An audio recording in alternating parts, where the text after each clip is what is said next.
बिस्मिल्लाहिर्रहमानिर्रहीम। मैं हूं Amjad Awan, export documentation channel पर अपने तमाम व्यूवर्स को वेलकम कहता हूं। आज का हमारा टॉपिक है एक्सचेंज रेट्स, या जिसे फॉरेक्स भी कहा जाता है। एक्सचेंज रेट के अंदर हमने जो मेन चीज़ डिस्कस करनी है वो है एक्सपोर्ट बिल डिस्काउंट रेट।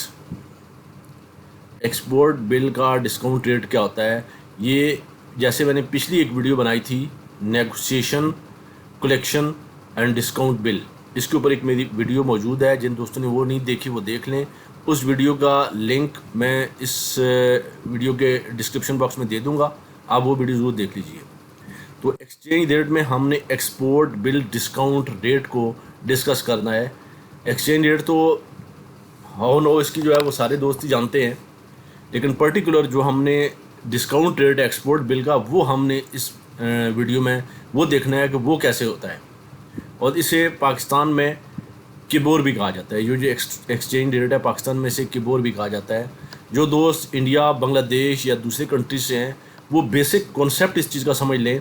यहाँ मैंने जो डिस्कस किया है वो पाकिस्तानी करेंसी में की है, लेकिन जो इंडियन दोस्त हैं या बांग्लादेश के हैं या यूएई में हैं वो एक बेसिक कॉन्सेप्ट इस चीज़ का समझ लें तो फिर उनके लिए कोई प्रॉब्लम नहीं होगी कि एक्सपोर्ट बिल का डिस्काउंट रेट कैसे होता है।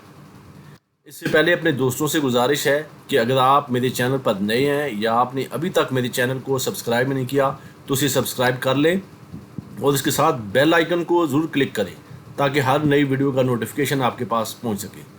अब अपने टॉपिक की तरफ चलते हैं और वीडियो शुरू करते हैं। ये जी फॉरेक्स या export bill discount rate, foreign exchange, forex जो है ना फॉरेन एक्सचेंज का ये रेट है। ये आप न्यूज़पेपर में भी देखते होंगे। ये मैंने एक बैंक की वेबसाइट से लिया है। ये पाक करेंसी में है, पाकिस्तानी करेंसीज में है।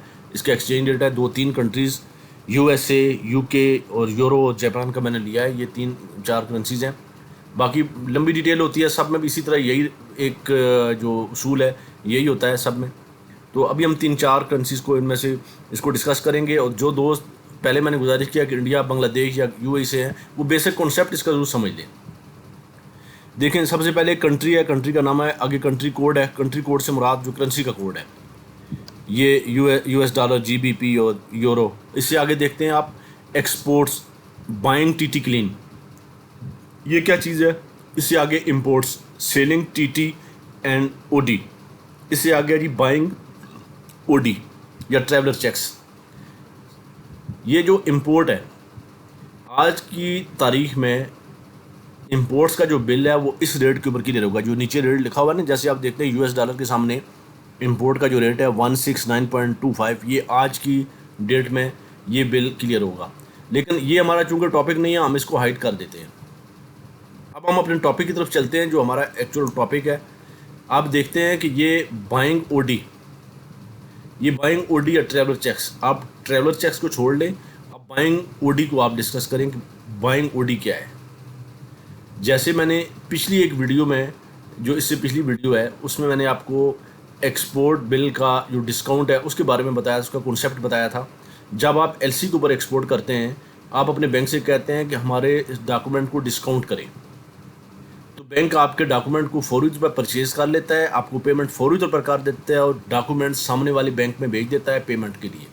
फिर जब पेमेंट आती है तो वो बैंक के पास आ जाती है, आपको पेमेंट फौरी तौर पर उसी दिन मिल जाती है। और पेमेंट आने में कुछ टाइम लगता है, 2 वीक्स लगते हैं, 15 डेज़ लगते हैं, ऊपर नीचे कुछ दिन हो जाते हैं।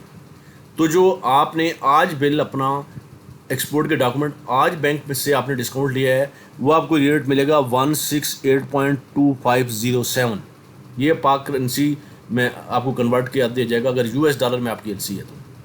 इसी तरह अगर यूके में, यूके की करेंसी है जीबीपी, ग्रेट ब्रिटेन पाउंड, तो फिर आपको 227.9124 के हिसाब से ये आपको रेट मिलेगा। ये है buying OD, OD overdraft. Buying, bank ने आपसे बाय कर लिए डॉक्यूमेंट, ओवरड्राफ्ट यानी आपके अकाउंट में अभी पेमेंट आपके पास नहीं आई, बैंक के पास नहीं पेमेंट आई, आपके जो डॉक्यूमेंट्स की पेमेंट नहीं आई, बैंक ने आपसे बाय कर लिया ओवरड्राफ्ट, यानी आपको आपके खाते से ज़्यादा, आपके अकाउंट से ज़्यादा आपको पैसे पेमेंट कर दी उसने, क्योंकि अभी आपकी पेमेंट आई नहीं है वहाँ से। तो ये फिर बाइंग ओडी कहलाता है। ओवरड्राफ्ट। इसी तरह आप दूसरी तरफ देखें, ये buying TT clean, buying TT clean में जो आज की डेट में जो एक्सपोर्ट बिल वहाँ से क्लियर हो रहे हैं किसी भी कंट्री से यूएस डॉलर में, तो उसका रेट है 168.75। अब बैंक ने आपको आज पेमेंट किया तो बैंक के सामने ये रेट्स हैं, बैंक ने आपको दिया 168.2507 और आज की डेट में जो यही रेट है वो है 168.75। तो 0.5 का तकरीबन $0.50 का डिफरेंस है। तो ये डिफरेंस बैंक को मिलता है, जो बैंक ने आपसे डॉक्यूमेंट परचेज किए हैं बैंक को इसका मार्जिन ये $0.50 जो है तकरीबन इतना है। थोड़ा सा कुछ पॉइंट कम है क्योंकि आगे उसमें 4 डिजिट्स हैं, 2507 है, तो थोड़ा सा 0.50 से थोड़ा सा कम है। तो ये बैंक को ये डिफरेंस मिल रहा है। अब आप कहेंगे कि डॉक्यूमेंट्स तो हमारे 15 अभी गए हैं, 15 दिन बाद पेमेंट आनी है। हाँ, ऐसा ही है, पेमेंट आपकी 15 दिन बाद आनी है, 10 दिन बाद आनी है, 2-3 हफ्ते भी लग सकते हैं, 18 दिन भी लग सकते हैं, बीच में बाद दफ़ा हॉलीडेज़ आ जाते हैं तो उसमें पेमेंट आपकी लेट हो सकती है वहाँ से। तो उसमें यह है कि जो पेमेंट वहाँ पे आती है उस दिन का जो एक्सचेंज रेट होगा बैंक को तो वो मिलेगा। अब उसमें यह है कि बैंक एक रिस्क लेता है, बैंक ने एक रिस्क लिया आपसे डॉक्यूमेंट परचेज करके आज के रेट को देखते हुए, आज का जो रेट है आज की डेट में उसको देखते हुए बैंक ने आपसे डॉक्यूमेंट परचेज कर लिए। बैंक के सामने इस वक्त 0.50 का मार्जिन है। अब 10 दिन 15 दिन बाद जब आपकी पेमेंट आएगी तो बैंक को उस दिन का रेट मिलेगा। हो सकता है कि एक्सचेंज रेट नीचे आ जाए, हो सकता है ऊपर चला जाए, यानी बैंक को लॉस भी हो सकता है और प्रॉफिट भी हो सकता है। और प्रॉफिट तो वैसे बैंक ने रखा है अपने सामने 0.50 मार्जिन, लेकिन इससे ज़्यादा भी हो सकता है अगर करेंसी डीवैल्यू हो जाती है, और अगर करेंसी स्टेबल हो जाती है आपकी, इससे नीचे आ जाती है, तो बैंक को लॉस हो सकता है। तो ये दोनों चीज़ें बैंक ने, यानी बैंक एक बिज़नेस कर रहा है ना, जब आप बिज़नेस करते हैं तो प्रॉफिट और लॉस दोनों चीज़ें आपके सामने होती हैं। तो ये इसका एक बेसिक कॉन्सेप्ट है। ये साइट एलसी की बात हो रही है, अभी मैं यूज़ान एलसी के ऊपर आऊँगा, आपने वीडियो पूरी देखनी है। उसमें क्या रेट होते हैं, जो उधार आपने दिया है, जो आपने क्रेडिट के ऊपर शिपमेंट की है, लेकिन ये एलसी की बात है। हाँ, ये जो बाइंग टीटी क्लीन है, जो आपके नॉन एलसी डॉक्यूमेंट्स हैं, वो चूँकि आपने बैंक ने आपसे परचेज ही नहीं किए, तो उसमें आज की डेट में अगर क्लीनेस आती है, पेमेंट आती है, तो फिर उसका रेट भी यही लगेगा 168.75। जो आपकी CAD या DAP के ऊपर डॉक्यूमेंट्स गए हुए हैं, आज की डेट में पेमेंट आई है, उसमें आपको यही रेट मिलेगा, क्योंकि उसमें बैंक ने आपसे डॉक्यूमेंट्स बाय ही नहीं किए, परचेज ही नहीं किए, बैंक ने आपको पेमेंट ही नहीं की। पेमेंट वहाँ से आने के बाद आपको करनी है, तो फिर उसमें आपको ये रेट ज़्यादा मिलेगा। लेकिन जो OD बाइंग है, ये LC में वो रेट है जो बैंक ने आपको पेमेंट कर दिया है आज की डेट में, ठीक है ना। ये OD बाइंग का रेट है और ये TT क्लीन का रेट है। OD बाइंग का रेट आपको बैंक ने आज की डेट में पेमेंट कर दिया और आज की डेट का ये TT क्लीन का रेट है। इसी तरह ये देखें नीचे दूसरी करेंसी है यूके में भी आज का जो बाइंग रेट है वो 227.924 है। जो GBP ग्रेट ब्रिटिश पाउंड, उसमें अगर आपकी LC है तो आपको ये रेट मिलेगा, और आज की डेट में उस करेंसी की जो क्लियरेंस होनी है वो इस रेट पे होनी है 228.588। इसी तरह ये आपके डॉक्यूमेंट अगर कलेक्शन के ऊपर गए हुए हैं, आपने बैंक से डिस्काउंट नहीं करवाए डॉक्यूमेंट्स, LC के हों या नॉन LC जो भी हों, तो फिर आपको रेट ये वाला मिलेगा, बाइंग TT क्लीन वाला। अगर आपने डिस्काउंट कराए, मैं एक क्लियर में बात कर दूं, अगर आपने डॉक्यूमेंट डिस्काउंट कराए हैं आज की डेट में तो वो वाला रेट मिलेगा OD बाइंग वाला। अगर आपने डिस्काउंट नहीं करवाए, डॉक्यूमेंट्स आपके चले गए, वहाँ से पेमेंट आई, तो आज की डेट में जो पेमेंट आती है वो इस रेट से आएगी जो TT क्लीन वाला रेट है। मेरा ख्याल है इसमें कोई कन्फ्यूजन नहीं होनी चाहिए। अगर कोई कन्फ्यूजन है तो आप पूछ सकते हैं। अब हम दूसरी जो LC है जो क्रेडिट के ऊपर है, यूज़ान LC, उसके ऊपर डिस्कस करते हैं। ये देखें जी, यूज़ान LC यानी आपने क्रेडिट के ऊपर दी हुआ है।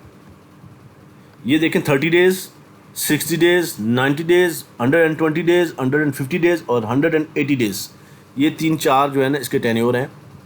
अब ये देखते हैं आप नीचे, ये US डॉलर LC, ये LC की अगर आप US डॉलर की एक LC है आपके पास और वो 30 डेज़ क्रेडिट के ऊपर आपने दिया है, आप बैंक से कहते हैं कि हमारे डॉक्यूमेंट को डिस्काउंट करें, तो आज की डेट में बैंक आपको रेट देगा 167.85, आपको ये रेट देगा क्योंकि 30 डेज़ बाद पेमेंट आनी है।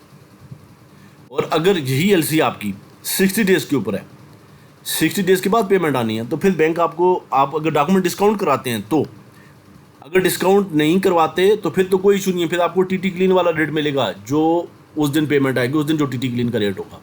लेकिन चूंकि आपको पेमेंट फौरी तौर पर चाहिए, तो आपने बैंक से कहा कि ये हमारे डॉक्यूमेंट को डिस्काउंट कर ले, तो एलसी के ऊपर जो 60 डेज एलसी है उसमें बैंक आपको रेट ये देगा 166.95, ये बैंक आपको रेट देगा। इसी तरह अब जो जो आगे बढ़ते जाते हैं, डेज ज़्यादा होते जाते हैं, जो रेट है बैंक का वो कम होता जाता है। 90 डेज़ में और देखें और कम हो गया रेट, पहले वाले में 30 डेज़ में रेट ज़्यादा था, 60 वाले में और कम हो गया, 90 वाले में और कम हो गया, 120 में और कम हो गया, 150 में और कम हो गया, 180 में और कम हो गया।